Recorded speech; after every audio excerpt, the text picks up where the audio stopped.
Patriots come back and beat the Falcons that year. It's not wrong.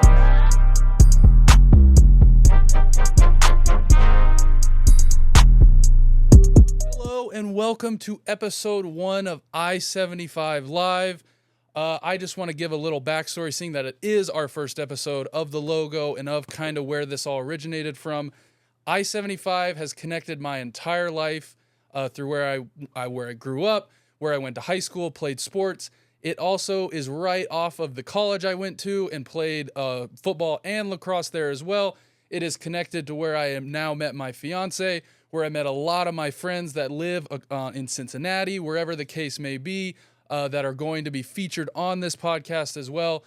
So I just wanted to clear that up, that this is not a podcast for road signs or anything like that. Anything but that. We're going to be talking a lot about sports, a lot about, pop culture. We're going to throw in some video games, whatever is out there, whatever's cool. That's kind of what we're going to talk about. But my name is Dawson. I am one of your hosts. My other host, Dylan, I will let him introduce himself. What's up, guys? My name is Dylan. Like he said, I'm the other host of the show. I am a Chicago native, very passionate about sports in general, but my roots are tied to the Chicago teams. Minus the Cubs, of course. We are sad White Sox fans over here.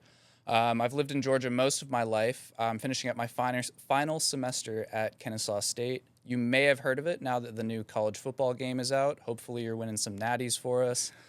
Worst team in the game, too. Yeah, by far the worst team in the game. But no, Dawson and I grew up together. We've also shared that passion for sports. We talk and debate sports topics at all times of the day. All the time. And I'm very grateful that he asked me to host this show with him. I'm looking forward to a lot of fun episodes and some great guests in the future. So with that said, today, episode 1, we are really going to talk about, we're going to talk a little bit about the Olympics. I know I've really enjoyed watching the Olympics. I know Dylan has.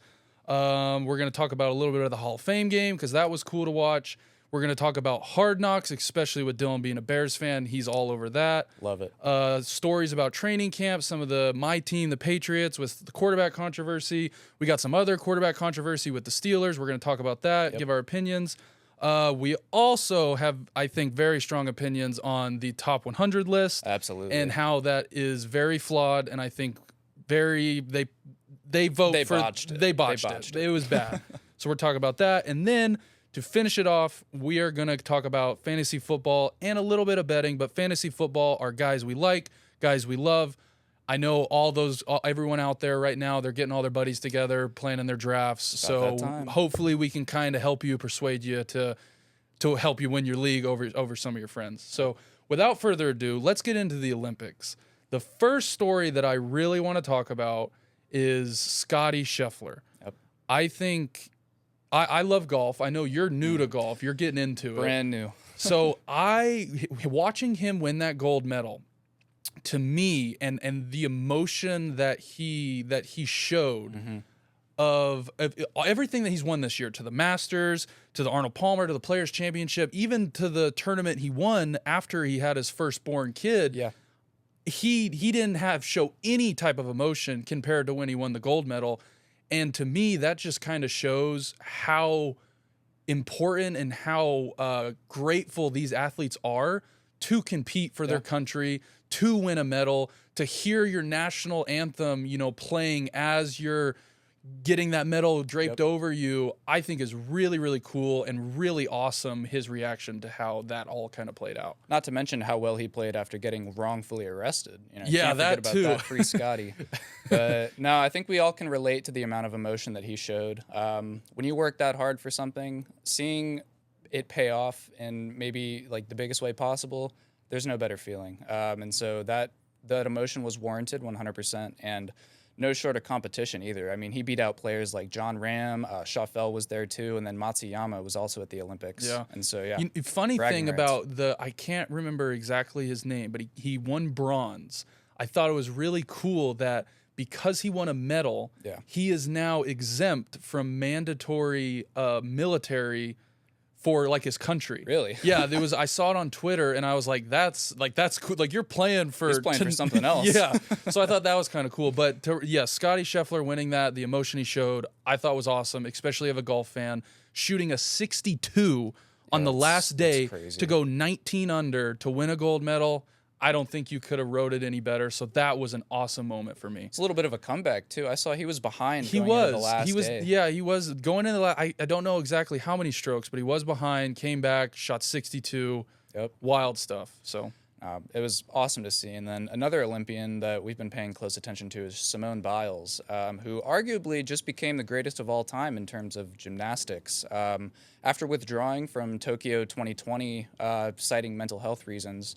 By the way, just, very proud of her for doing that. The person has to be all right first before the athlete.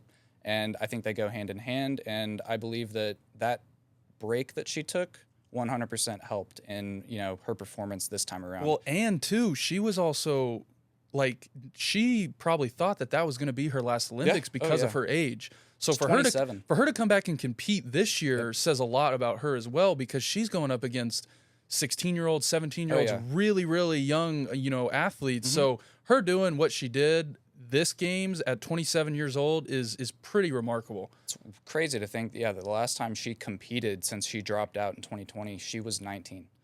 And so, an 8-year hiatus to come back and perform arguably better than you ever have. 11 medals, most decorated U.S. gymnast of all time, but she's also tied for second place among all women around the world.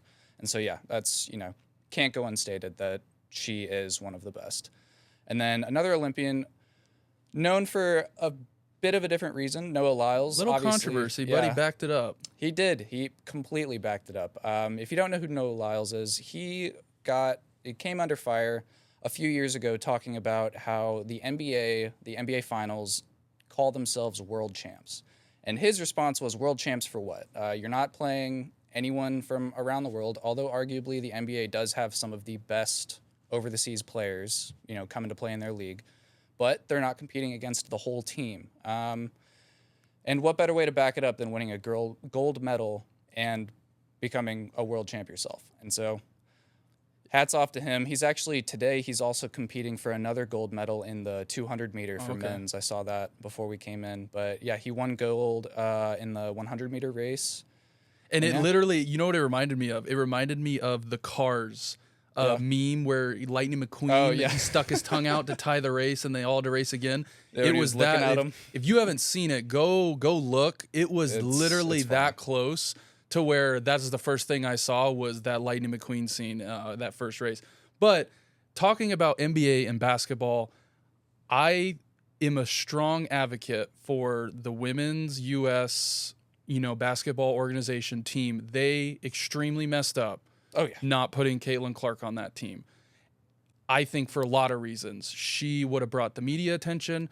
She would have brought the camera, everything that you could have wanted. I mean, you could have been the most popular team sport going into the Olympics off of one person, I believe. And the fact that they didn't, and now they're going back and saying, if she was playing as good as she would have been on the team. You can't do that. You can't do that. It makes you look stupid. It makes you look like you don't know what you're doing. And I think it was a huge, huge mistake. Even if she didn't play. Having her name on the roster in general, just, it detracts eyes. And even if her name was on it, she wasn't getting the minutes that people thought she should be getting. You're still going to get attention from that and get people talking about it. So I really, really think that they messed up not putting her on that roster. Yeah, and she did come out and say that she was kind of glad that she didn't get picked. She more deserving than others needed a break. Your rookie year in any sport is some of the most hectic time period that you will ever go through, because you go straight from your final season into getting ready for the draft, working out, and then getting drafted by that team, learning a whole new system, and then going straight into a season.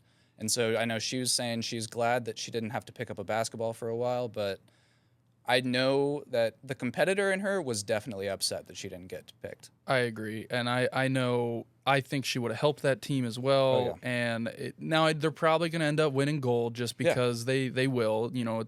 Haven't heard much about them, though. No, you haven't. Like I said, I think you put her on that team, and they might be the most popular team sport just because of her. And growing the game. If you want to grow a game, to me, there's just so much jealousy going into it of, oh, who is this? She's a rookie. She needs to earn her stripes. I don't care. Like the best players should play. They should be happy that she is now involved in all this to give them the attention and take that and go, hey, there's so many more people watching our sport now. Let's take advantage of that and try to perform at my best so I can get people talking about me. That is how I think people should be, or the players should be taking it. And unfortunately, I don't think that's the case for many. She's only going to help grow the WNBA. And I remember seeing, I think leading up to their season or like during the very beginning of their season, she was asked a question about how it's different. College teams would pay for flights for the women's teams. And she got to the WNBA, and they're flying coach. And what happens right after that interview? The WNBA announces that they're going to be providing flights for all WNBA teams. And so it's like that doesn't happen by accident. Nope. No, and just, I don't know.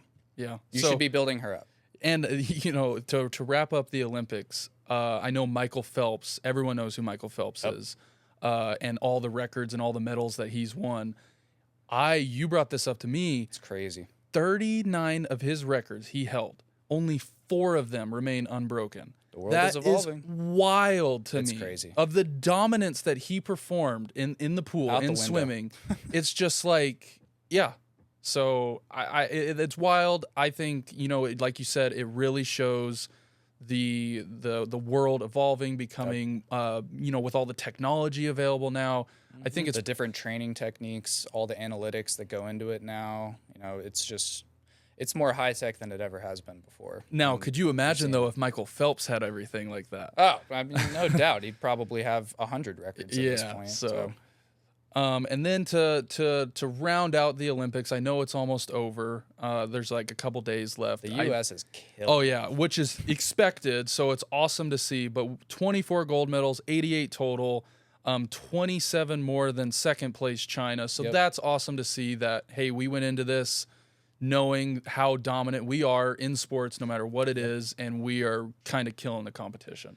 Yeah, and honestly, and not to say it wasn't expected, but obviously it was expected. It's going to change today, probably, for better or worse. I know there's stuff going on today and a few other days in advance, but I mean, you can see, look at the numbers. The U.S. won the Olympics, and it's awesome to see. Me being an American, it was awesome to see the U.S. be able to raise all those medals. Yeah. So now let's get into football.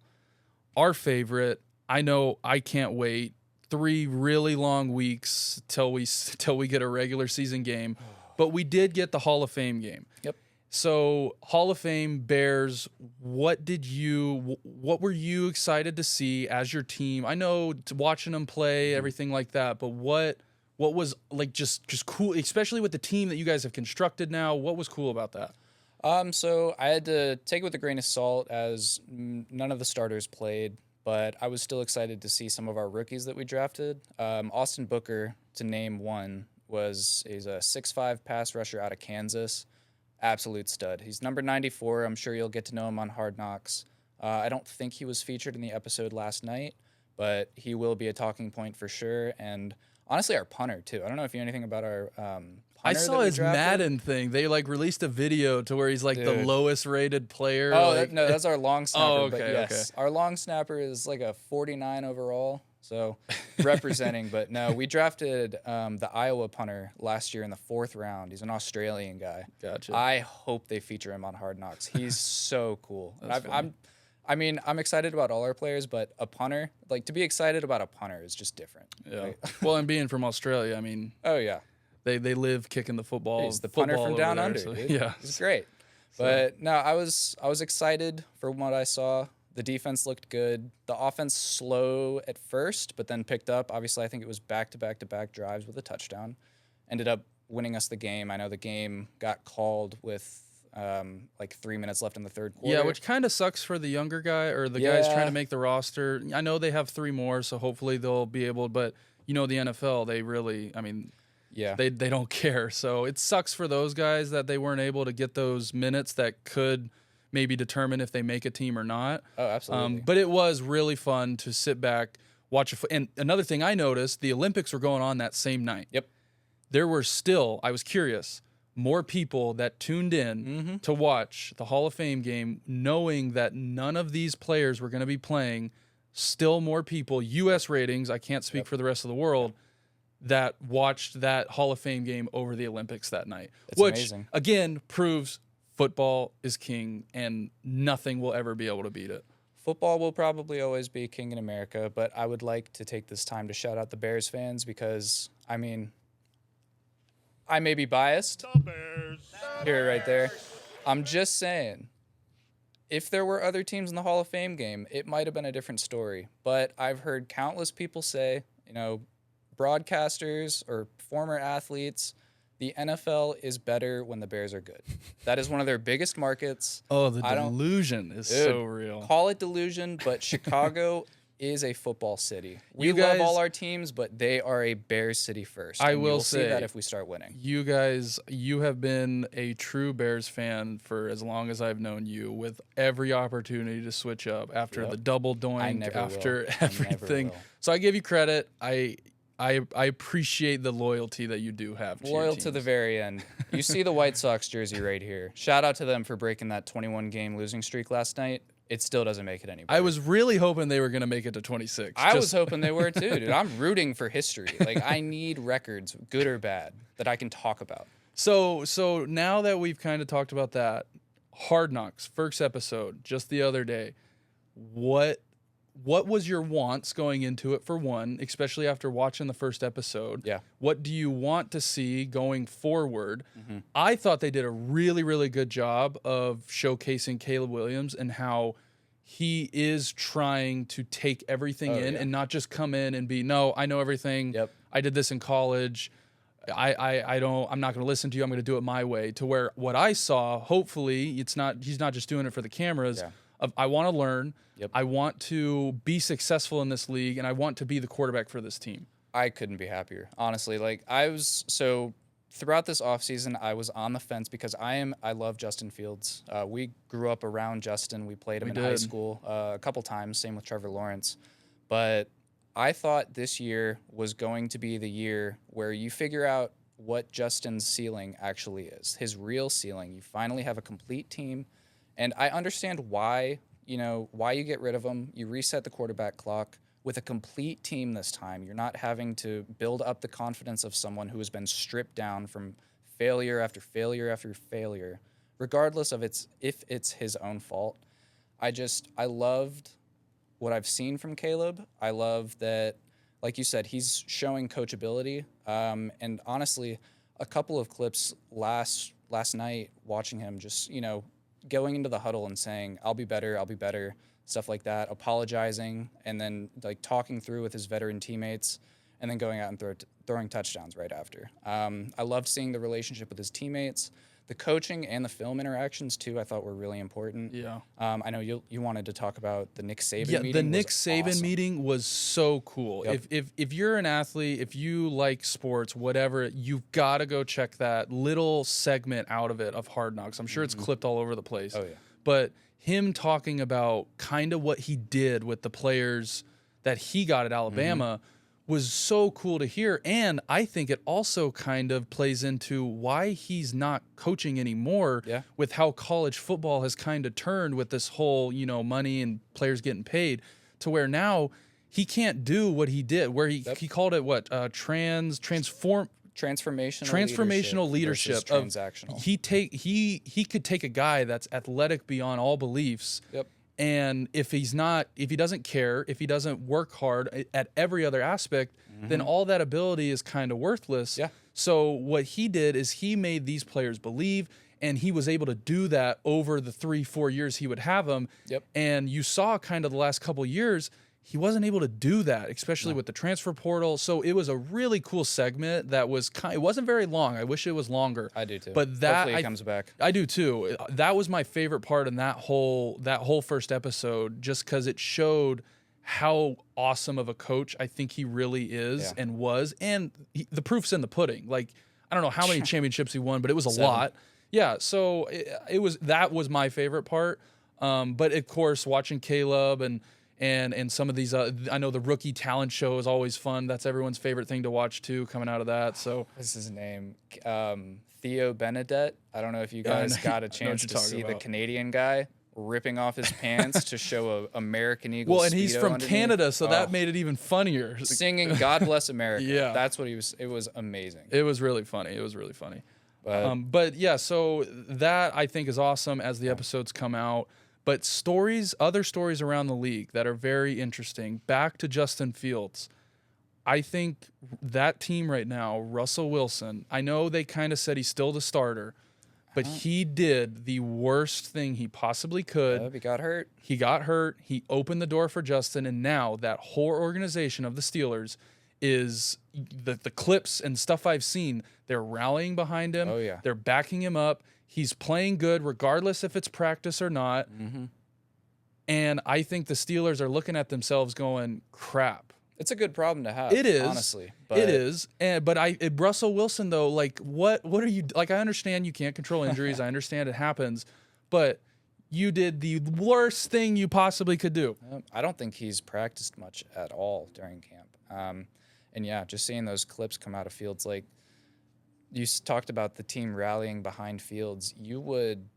Fields got nicked once in practice, and it started a brawl, like an all-out brawl. Yeah. And, like, you're not doing that for a player that you don't care about. Nope. And, I mean, again, I'm biased, but I do think at this point in their careers, Fields has a more dynamic ability than Wilson. He's younger, he's faster, he's stronger.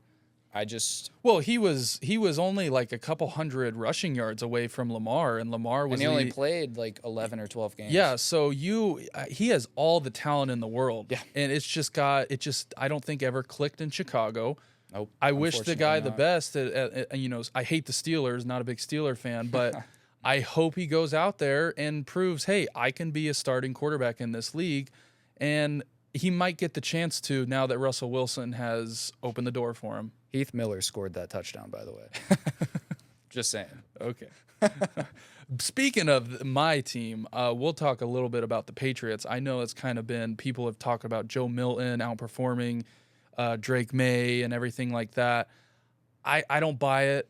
I think everyone that I've talked to, everything that I've read about Joe Milton, yes, he fits the mold of a NFL court. 6'4", 220, can freaking sling the ball like Josh Allen. Mm-hmm.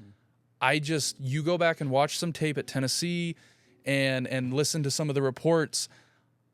I don't see it translating very well.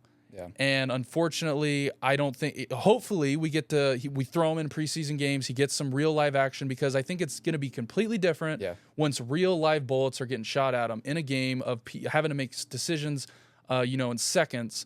Yeah. All the reports of Drake May not being good, and give the dude some freaking time. That is look what we did to Mac Jones. Everyone compared him to Tom Brady. Look how that went. I mean, it was a crap show from the beginning, and that is what I don't want to have happen with Drake May. Now, I will say, too, I love the fact that, I think it just happened today, that they announced that Jacoby Brissett is going to be the starter. And he should be. I think he should be. He's got to hold on to it, though. I want him to have it for as long as he can, and then Drake May can learn. Yep. Drake May can, and because Jacoby Brissett, he learned under Tom Brady for a couple years. He's bounced around the league, so he's been around. He knows a thing or two.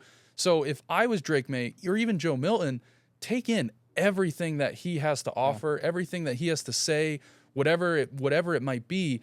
And when you do finally get your chance being, a first or third round or third overall pick, you are going to get a chance. They didn't draft you to have you sit the bench. Nope. So take it all in, know that your shot is coming, and when you do get on that field, you're not going to mess it up. Yeah, and speaking from experience, I remember when we drafted Mitch Trubisky, another we signed UNC. another UNC quarterback, but in this case, he started way too early. We signed a guy by the name of Mike Glennon for $40 million and expected him to start more than 3 games. He didn't, by the way. He lost that job in week 4. And we threw Trubisky into the fire. What happened? What with most rookie quarterbacks who are unprepared, he sank. And it wasn't all his fault. But it's really hard to come back from something like that. And we're seeing more and more as the league moves on, that like with Jordan Love and even with Patrick Mahomes, it's like you want your guys to sit. Well, yeah, as much as possible. Mahomes sat behind Smith for what, 2-3 years, or a year? A year to a year and a half, I think. And Jordan Love sat behind Rodgers for a couple years, and so me as a Patriots fan, and that is what I want to see. And we have built a very good team with Baker from UCF. Polk from Washington, receiver-wise. There's a lot to love about y'all's offense. There really is. So I see a lot of potential, and that is all I want to see this year, is show me something to get excited about. Show me, and it's something I haven't had to do for a long time, with Tom and then kind of the back half of all that as it unfolded. But I just want to see potential. I want to see our playmakers get the ball in space, make plays, give them opportunities, trust them, and see where this thing goes, especially in our division with how good it is with the Dolphins, the Jets, and the Bills. There's no way we win that division. There's just absolutely no way. But if we can compete, win some games, show, again, some potential, that is all I can ask for. Yep. Drake May was drafted for his upside, not his immediate success. He's a different story than Caleb or Jaden Daniels is and will be. And just give it time. It's like you said, it's not a marathon. I agree. Or not a race. It is a marathon. So the other thing that I saw today was coming out of Philly with the QB head coach, or the QB and the head coach relationship. Yeah, which we saw kind of unravel last year. Yeah, near the end of it. The whole team kind of with AJ Brown, with Jalen Hurts. I know Jalen Hurts was a little banged up, but and them losing the six of their last 7 games after being it was bad. And now stuff's coming out that, hey, Jalen Hurts and head coach don't really go 2 and 2 together. This why which that could be a recipe for disaster. Yeah, I mean, you got to make it work. I mean, even towards the end of Brady and Belichick's title reign, they made it work. They coexisted, even if they didn't agree or if they had some arguments about some things. They obviously were able to leave that off the field and. I can't say the same, at least from what it looked like at the end of the last year with Philly. Like you said, I saw Dallas Goedert yelling on the sidelines at Hurts, other players, same with A.J. Brown, and I saw a couple different arguments with Hurts involved. And so this is the time where you work out the kinks. Obviously, media likes to overblow things, but, I mean, it didn't spawn out of nowhere. We saw it last year, and so it'll be interesting to see how they handle that going into this year, because I feel like they've got a pretty damn good team. Oh yeah, it's got a mesh. They're still a top team for sure, but if you've got people fighting with each other, it's never going to work. And now I think that them losing Jason Kelce is also going to hurt, just for the pure of leadership that he brought to that team, and that I think he was kind of like the middleman in all this to calm everyone down, because that's the type of person and player he was. Now he's gone, so someone's gonna have to step into his role. But yeah, like you said, all the talent on that team, they should be fine. But it is very interesting this early that there's already stuff coming out saying that quarterback, head coach, they're starting to go at it again. So now another big controversial, when it happened and when it dropped, I was just, this can't be right. This has to be an alt account or whatever. I'm done with this list. The top 100 list, I think, is the most flawed list out there. I like how the players vote on it, but I think the problem is the players vote for all their favorites. Example number 1, Aaron Rodgers making that list. 4 snaps. Over guys like Jalen Johnson, who was a first-team All-Pro, a Pro Bowler, and the highest-rated quarterback or cornerback in the whole league, and guys like who was it? Snead, McDuffie on the Chiefs, like all None these of guys. The Chiefs defense got love. And you pick Aaron Rodgers, who played. I don't even think he got through a whole drive. In the first game of the season. And he somehow makes the list over guys who made the All-Pro list. I think it's flawed. I think it's There needs to be a different system. They need to vote after so many weeks or after the season. Yep. Something needs to change. The top 5 was absurd too. I don't know how you don't put Mahomes. Well, at one. I know how, and this is like what you said. They need to interview the players after the season. As it stands right now, those players get interviewed and make their lists from weeks 13 to 18. Those are some of the most important weeks, minus the playoffs, that players have. And so it's like I guess, it makes sense that Mahomes wasn't number 1 because you didn't get to see what he did in the playoffs this year. Yeah, when he carried that team. Yeah, I agree. And now me, because I kind of redid my top 5, I would put Mahomes at 1. I would put CMC at 2. I would put Hill at 3. I'd put Lamar at 4, honestly, only because he won the MVP. And I would put TJ Watt at 5. Because even TJ Watt, with how bad the Steelers were, if it wasn't for TJ Watt on defense, I don't think they're even worse. He was what he did for that defense was crazy. I think he's the best defensive end in the league. But that is what my top 5 would be. I think the list, though, as a whole, is completely flawed. Something needs to change, or just not do it at all. Because these players, I guarantee you, the same way people do with Tom Brady, they're not voting for Mahomes because he beats everyone every single year, and somehow he ends up being a world champion when you thought it was a down year, and all of a sudden he puts on his superhero cape, carries them to another Super Bowl, and wins. Yep, and I would like to thank NFL Films personally for putting yet another chip on Jalen Johnson and DJ Moore's backs because, it is what it is, but they're going to be performing even better next year because of it. Yep, there it is. But speaking of snubs, we wanted to talk a little bit about who didn't make the Hall of Fame this year, which there are some wild players that did not make it. Yes, and I know the one that I thought was wild, the craziest. Because we thought he was already in. I thought he was already in, was Antonio Gates. How? Let me just read you off something real quick. 16 years in the league. Yep. Undrafted. 8-time Pro Bowler, 6-time All-Pro, 2000 All-Decades team, and was 7th in the league in touchdown receptions, and most ever by a tight end. Yep. 7th in league history. I don't know in what world that isn't a first ballot Hall of Famer tight end career. That is the greatest undrafted free agent, bar none. He is that's what you hope when you just sign a guy randomly after the draft. And how does he not make it? But outside of that, Jared Allen should have made it, which honestly should have made it over Dwight Freeney, who made it this year. And comparing him to Dwight Freeney, he has 200 more tackles, he has more All-Pros, and 43 more tackles for loss. And he played 12 seasons, 12th all-time in sacks. And this is his 4th time being snubbed. This isn't his first year of eligibility. And unfortunately, too, I also think the Hall of Fame, they play a little bit of favoritism and a little bit of gatekeeping. Devin Hester should have been a first ballot. Oh, that's a hot take. I agree that I think he's the best at your position. But I think there's a lot of gatekeeping, especially in even the MLB Hall of Fame and all. Absolutely. And I don't like that. Like, if a guy is a first ballot Hall of Famer, put him in.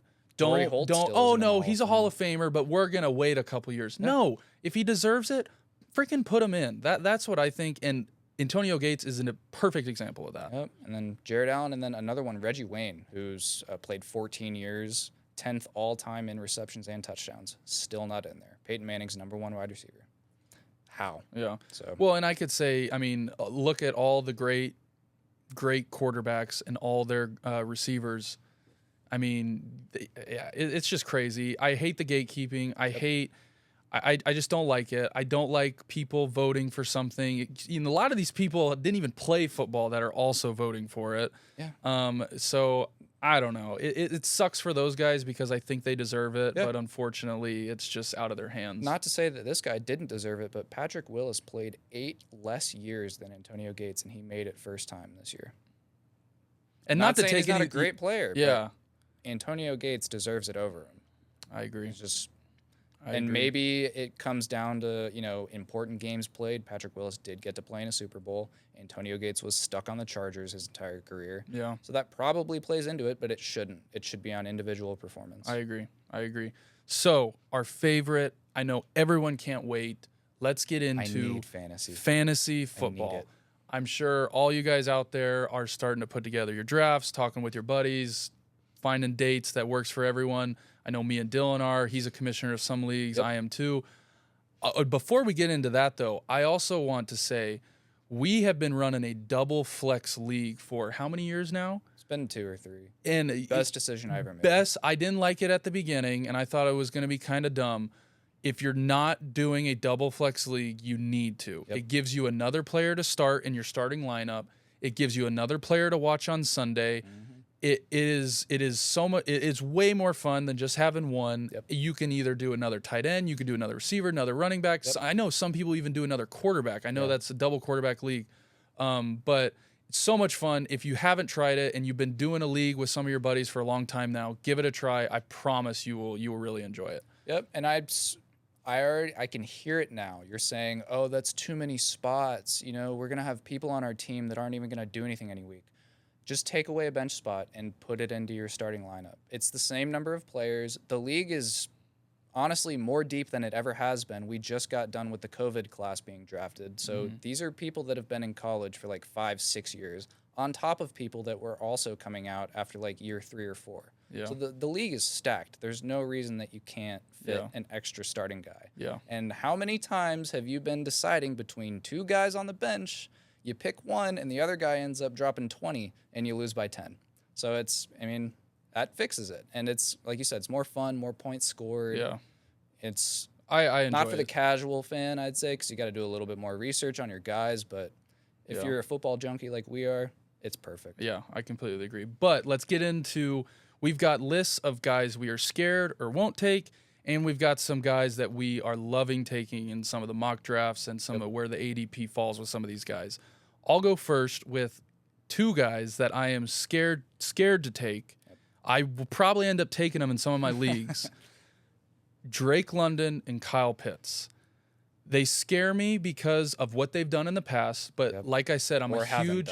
yes, especially Pitts being a 3rd overall pick, top 5 pick. He just has not performed to that level. But now you have Kirk Cousins. And Kirk Cousins, for the past couple years, has been top 3, top 5 in passing yards and passing touchdowns. And loves his tight ends. Loves passing to Hawkinson. When he was in Washington, he had Jordan Reed. Yep. So go look back at some of those stats of what he did with those tight ends. And I think you might make his best friend. You might make a mistake if you're on the fence between Kyle Pitts and, Laporta or someone like that. Take Kyle Pitts. This is how I always view it too, because I'm sure, I picked him last year, he burned me.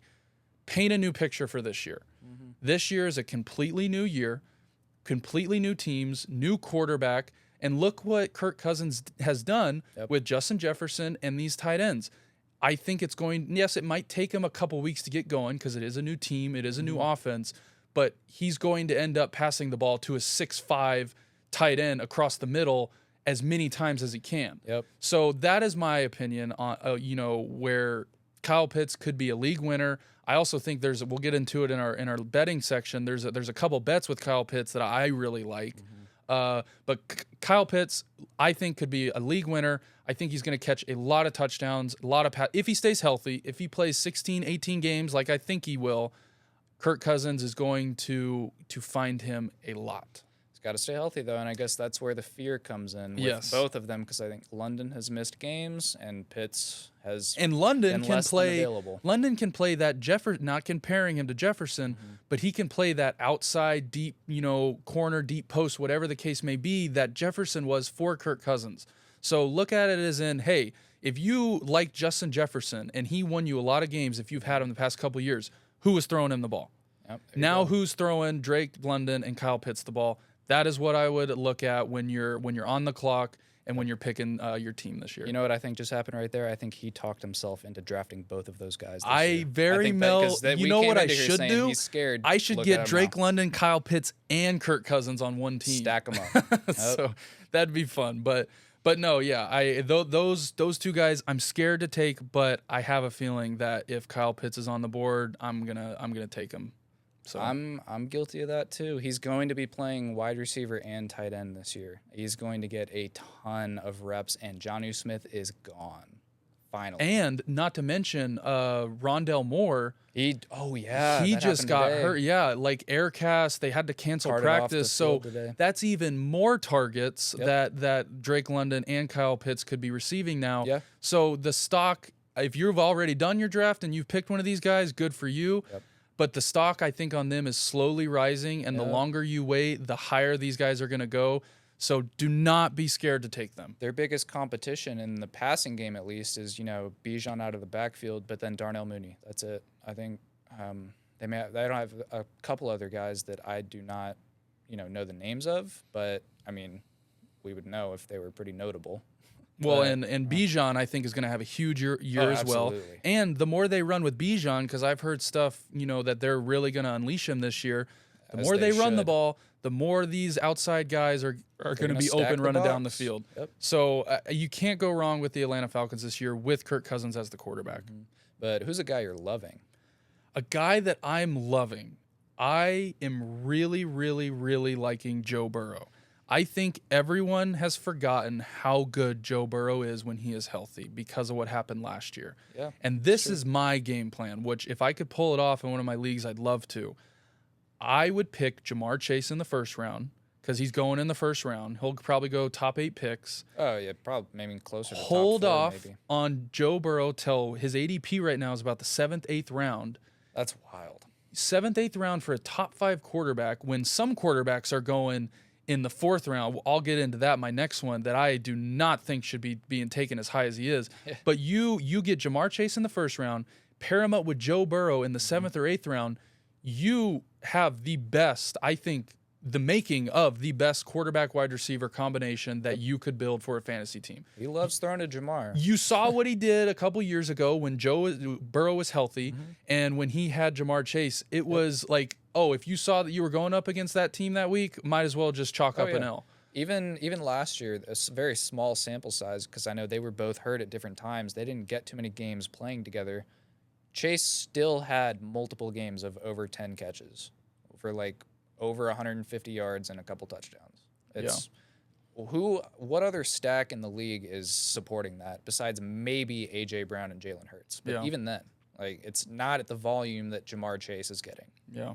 So I'm all in on Joe Burrow. Who are you hating? And then finish it up with who are you? I am going to get so much fire for this first pick, but I personally am all the way out on Jahmyr Gibbs. No, I nowhere near taking him in any of my leagues. And it's just David Montgomery is still a very respectful back in the NFL.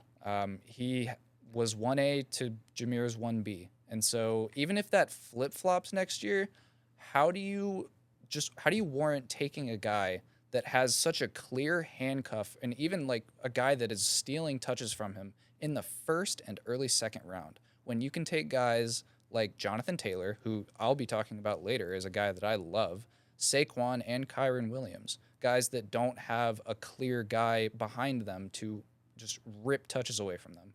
And so that, with the fact that even if you say that, Gibbs is going to be more prolific in the receiving game, Laporta and Amon-Ra St. Brown both live underneath. And yes, they catch intermediate routes too, but I mean, that's their game. Like, Amon-Ra is a slot guy. He's catching underneath. He's catching drag routes. Yeah. It's just, there's way too much competition in that part of the field for me to just justify taking Gibbs at his ADP. It just makes no sense when you can take other guys. Yeah. And then a guy that I personally love, I mean, might as well just go straight into it. Jonathan Taylor was a few years ago, I think 3 years ago, was the RB1, overall RB1. And when he came back last year, was very efficient. And you saw what the O-line was able to provide for Zach Moss. Zach Moss had a great year last year in his terms. Until he got hurt too. Yeah. And then so if Jonathan Taylor can stay healthy, that O-line is top 5 in the league. I'm pretty sure they returned all their starters. They are stacked. And then they added A.D. Mitchell in the draft. They have Josh Downs, who actually got hurt today, but he'll be back for the regular season. Michael Pittman. They also have Alec Pierce. Mo Alley Cox is, not as much of a threat at tight end, but still someone you have to worry about. And Jonathan Taylor was able to produce an RB1 season with Carson Wentz as his quarterback. So you plug in Anthony Richardson, say what you will about the guy, you have to worry about his rushing ability. So you're going to see a lot more read options this year, and Jonathan Taylor is going to see a lot less stacked boxes. And you can get him outside of the first round, and that has a possibility of being the RB1 on the season. It's just crazy to me. So I am personally all bought in on him. So to bounce off that with another Colts player, a guy that I am way not even looking at is Anthony Richardson. There it is. I don't. Sorry, AJ. I don't agree with where he's being drafted right now in the 3rd or 4th round, where you could take guys like Tank Dell, Mark Andrews, Trey McBride, guys like that who, especially at the tight end position, where there's not a lot of tight ends who are going to get you, 15, 20 points a week in and week out. It's really Mark like Andrews 4 and Trey. or 5 guys, maybe. I agree. And if you're going to take a quarterback, I don't understand why people would do it when you can wait till the 7th, 8th, 9th round. You can get guys like Love, Murray, Dak, and Burrow for their ADP.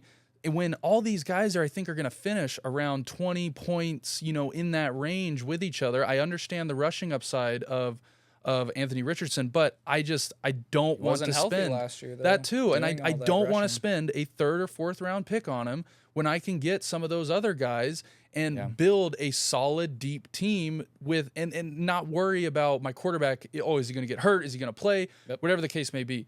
So I am way, way, way, way deep in, far out on Anthony Richardson at where he's being drafted. Yeah. If he was being drafted later, I'd say the rushing upside of that, go for it, take that risk. But spending a 3rd, 4th round pick on him, nope, not doing it. Me and you don't have to worry about it because there's a guy that we grew up with who is a Colts savant. He loves them, and he will be taking Anthony Richardson in round 3 or 4. I hope he does. So thank you, AJ, because I was that guy a few years ago. Dawson can attest to this. Yes, last year I took Justin Fields in round 3. Round 3. I don't even think he finished in the top 32 of quarterbacks. So that's great. But y'all are screwed now that I don't have to be hardlocked taking Fields in round 3. I'm actually going to have a serviceable team. The last time that I went without Justin Fields on my team, I won both my leagues. I'm just saying. We'll see. I'm just saying. We'll see. But yes, let someone else make the mistake of drafting him in your league and take Mark Andrews, a Tank Dell, someone else who you can build around and make a deep team. That is my best advice for that. Yep. And then who's another guy you love? Another guy I love. I am really in on George Pickens this year.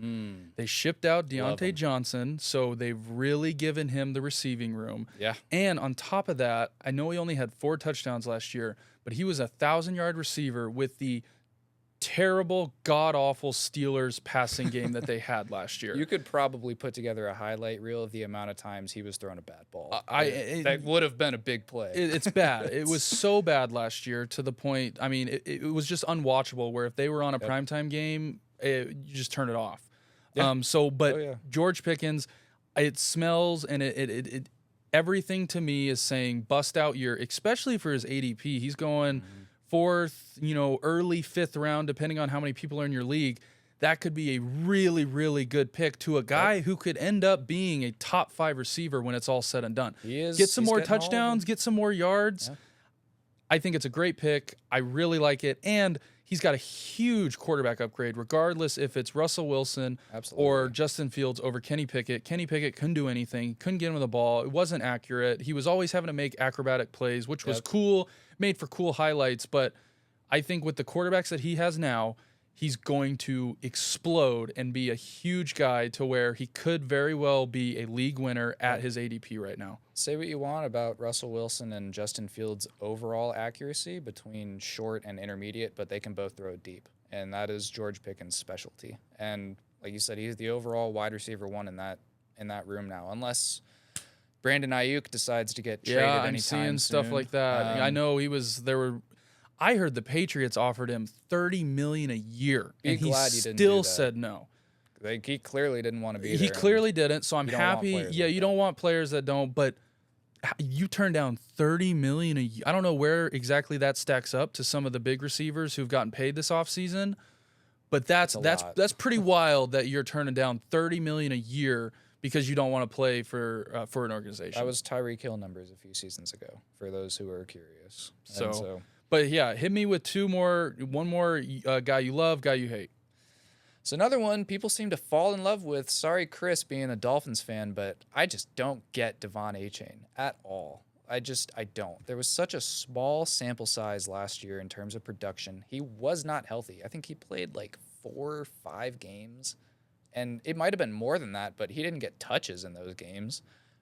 He contributed to a 70-point performance against Denver. Congrats. I'm pretty sure people that were on the practice squad got to play that week. So I don't get it. Raheem Mostert, yes, he's 32, but do you expect him to just fall off a cliff? I mean, he was 31 last year, and he put up, 20 touchdowns? He led the league. Yeah. So he's not going anywhere. You still have got Tyreek and Jalen Waddle, and then they also drafted a guy named Jalen Wright, who will get touches. Very similar play style to Achane. And so it's just, I'm not a fan of committees anyways in terms of running backs, but to take him I think he's falling off the boards in rounds 2 and 3. I would much rather take someone who's proven at that spot. People fell in love with his flashes, but you can get people like Travis Etienne, you can get Pacheco, you can get Josh Jacobs in the same spot that you would be taking Devon Achane, all of which I think will have much better seasons than him. And Pacheco, quite honestly, to lead into the other guy I love is Pacheco. He's a guy that I think will be a top 10 running back, but closer to top 5. Last year, we saw Mahomes lean much more on his run game and his defense in general last year. And with recent upgrades at receiver, they got Hollywood Brown, they've got Xavier Worthy, and then they have Rashee Rice, barring suspension. He'll still play at some point this season. And Travis Kelce, obviously. It's just, you can't stack the box against Mahomes. You can't. He will kill you that way. And so and you're on the best offense in the league. And I also saw a report of Andy Reid coming out talking about Pacheco and how he looks better than he be a stud. Yeah, so getting a guy like that at his ADP when you can take him over like you just said with Achane, I think you'd be crazy. I know they're both really good offenses, but Pacheco can freaking run the rock. Yeah. And you saw that last year towards the end of the year where when they said, "Hey, this is on you," what was he able to do? Oh yeah. So and Jerick McKinnon was his main competition in the backfield. He's not on the team anymore. Jerick McKinnon was their third down back, and like you said, Andy Reid came out and said that the third down role is now Pacheco's. And so you're going to see probably 10-plus rushing touchdowns, add on a few more receiving touchdowns, and it's just much more receptions too. He is going to bust leagues if he ends up falling to where I think he's going to fall. He's getting, like I said, he's getting picked around the same time as Achane, rounds 2 and 3. You can get someone who has RB1 potential in the second or third round. That's enough of a reason for me to take him. So to end, I've got 2 more guys on good and that I love and that I'm not. I know you did not like this one. I'm out on Saquon Barkley. I think, yes, he is going into the best situation he's ever been in. I think the best O-line he's ever had, a very good offense, if they can figure it out, with all the problems that they seem to be having right now. I am just, for where you have to take him, I am terrified of the touchdowns not being there the same way it was for Swift last year. Yeah. And I know you can attest to that because you had Swift last year. I lost 3 games thanks to the tush push. I hate you, tush push, is what I'm trying to say. Just use your running backs. So that is why where he's being taken, yes, he could end up rushing for 1,500 yards, 600 yards passing, and be a really, really good running back fantasy-wise. The touchdowns scare me, and especially someone that you have to take in round 1 or late or early round 2, you've got to get, 15, 20 points a week from those guys, and those touchdowns are a huge, huge deal, and he might get a lot of them taken away from him. So that I love him, scared to take him. If he's there, it might be hard not to take him. Yeah. But the touchdowns is really what scares me when it comes to him. I would agree. And when then you put it like that, I would agree. The last guy that I am loving is, where's he at? Jaden Reed from the Packers. Sleeper guy. He's being drafted, I believe, around the 3rd, 4th, 5th round, depending on how many players are in your league. He is the highest ADP of the Packers wide receivers right now, because we all know Watson and Dobbs, they were not able to stay healthy last year for a consistent basis. And he's going to be playing with Jordan Love, who proved at the end of the year that he is a good quarterback and can facilitate the ball around the field, get guys open, throw guys open. And I see Jaden Reed playing a Deebo Samuel type role in this offense. He can catch the screen passes. He can catch out of the backfield. He can beat you deep because I think he's really sneaky fast. So I am really, really in on him. And that's another combination to where you can take him kind of in the 3rd, 4th round, hold off on your quarterback. You can get Jordan Love, and then all of a sudden you've got another really, really good 1-2 punch with a receiver quarterback. Yeah, and God, as a Bears fan, I hate to admit it, but you Packers fans, you might be going towards 40 straight years of good quarterback. Yeah, that's also wild. I don't know who they sold their soul to the devil, whatever they did. It's crazy that they've had this run with good quarterback play. Hey, how about you try sucking every once in a while? It's fun, I promise. I've been doing it my whole life. As a sports fan, it's great. It's great. There's plenty to go around, Packers fans. So, yeah, those are my last two guys. I believe, you got a couple more. Yep. So I got one that, not based off of playing ability, but Justin Herbert, I am out on this year completely. The second I saw the term plantar fascia injury, that is an injury to the bottom of your foot. It affects your planting, how much pressure you can put on that foot, which, as a quarterback, you need your feet. That's arguably one of the more important parts of throwing the football besides your hips. People have a hard time coming back from that injury, especially during the first year. On top of that, with all the questions about how the offense is going to look, with Jim Harbaugh absolutely loving to run the ball, they went and got Gus Edwards, they went and got J.K. Dobbins, and then they drafted another guy, Vidal. And so it's just, I don't see enough to take him. You can get guys like Tua, Kirk, and Goff in the same spot, same ADP. Not have to worry about an injury before exactly. the season Tua starts. maybe, but, even then, it's just, they're not going into the season hurt. And so on top of that, and Herbert is throwing to a bunch of people that are unproven. I love Ladd McConkey. He's hurt right now too even, but I don't see enough. He lost his top 2 receivers, and he's going into a completely new offense with a foot injury. It does not ring any good bells. Let someone else make that mistake of picking him. Yep. And it's too many questions in general. But the last guy that I love, I had to throw him in there. I'm wearing his jersey.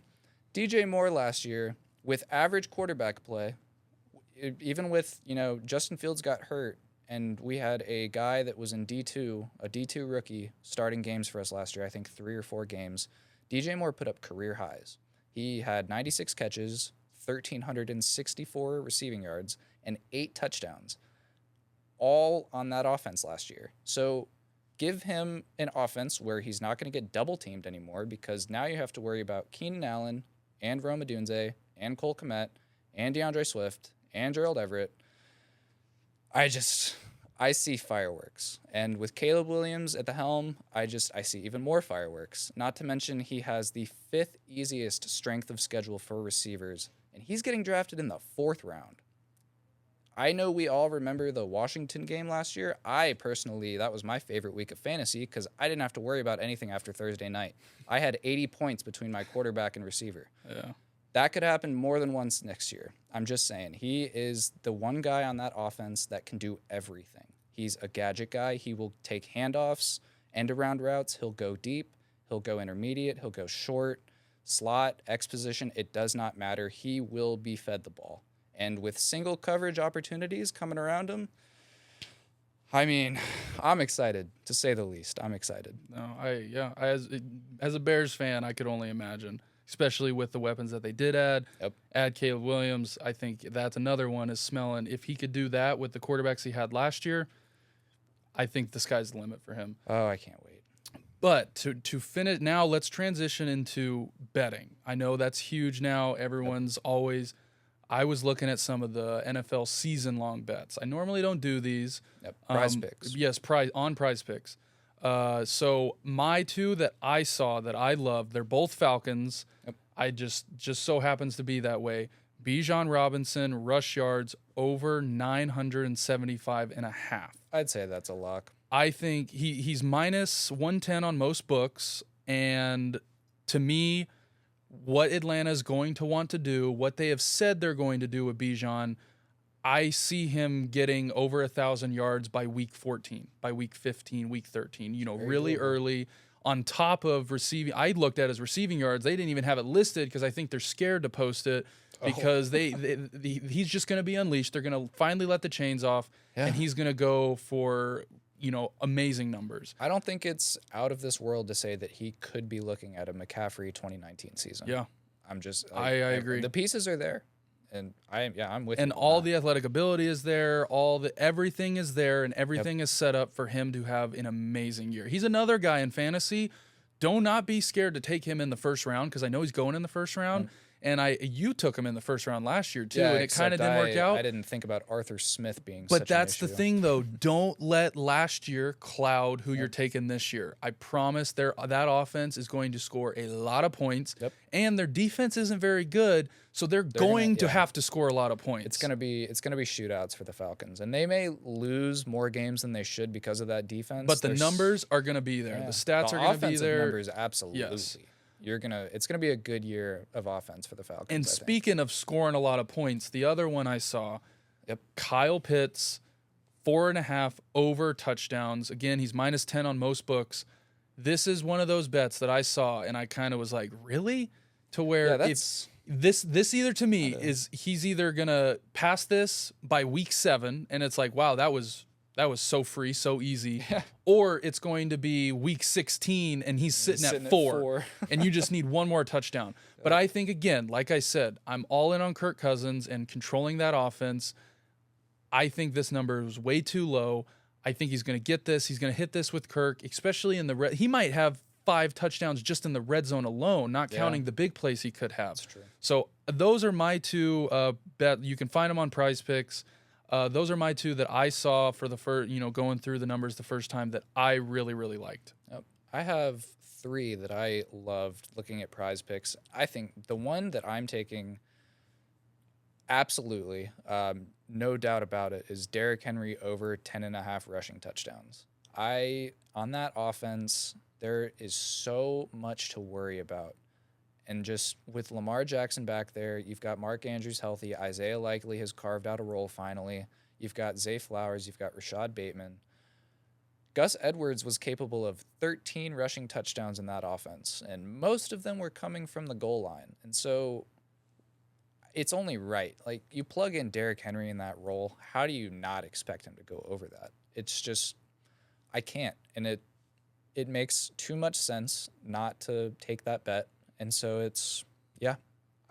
I see a lot of big games for Derrick Henry. Multiple, I think probably 4 or 5 games where he's got 2 or 3 touchdowns. Is that a guy you take in fantasy? I don't know exactly where he's getting taken right now. He's going round 3, 2 or 3. So yes, if he's there, I will be taking him because that's another guy that could very sneakily turn into an RB1. People are just going to look at him halfway through the season and be like, what was I thinking? Yeah. Why? After what you saw Raheem Mostert do last year, age, they love talking about age. For some players, it just doesn't matter. And Derrick Henry has been hurt once or twice in his career. Yeah. And just the wheels are not falling off. Yeah. And speaking of another running back that I think is a lock for a different reason, this is rushing yards. This actually dropped 50 yards since I saw it last, but Saquon Barkley is sitting right at 999.5 rushing yards, playing with the best O-line he's ever had, 2 stud receivers in Devontae Smith and A.J. Brown. He's got Dallas Goedert there too, and Jalen Hurts, who needs to be accounted for in the run game. It's just increased opportunity. There's no one really behind him. Kenneth Gainwell is not going to be leeching rushing opportunities. He's more of a receiving back. So that all falls on Saquon, who is a 3-down back, always has been. And they paid him, so they're going to use him. They paid him, and they're absolutely going to use him. And then just my last one, Caleb Williams. obviously. 34, 49.5 rushing yards just makes way too much sense for an offense that I believe will have 2 to 3 1,000-yard receivers, which almost puts him at that number, not mentioning the running backs and the tight ends. And so it's just, yeah, run game must be respected, leaving chances for single coverage and more completed passes. Can't go wrong with that. Nope. Well, now you have your closing comments. I know we kind of touched on it to the White Sox, but 21-game losing streak. Yep. Huge shout out to the White Sox organization for snapping their 21-game losing streak last night. They are, as of today, I know they're playing right now, 60 games under 500. They are the only team with less than 40 wins, and they haven't hit 30 yet. Their run differential is minus 247. They have won 11 road games all year. That's baseball, by the way. They've been playing since April, and they play almost every day. 9 players currently have more or as many home runs as the White Sox have total wins. They are on pace to break the record for most losses in a season. Truly historic stuff happening on the South Side right now. Love to see it. Absolutely. To see it. But anyway, thank you guys. That will wrap up episode 1. Don't forget, follow us on social media. If you have any comments you want us to talk about, look at. If we got anything wrong and you want to correct us on some stat stuff, let us know. We're open to all that. But yeah, follow us on Instagram, TikTok, Twitter, whatever the case may be. And we will see you guys in the next episode. Yes, sir. It's been real, guys.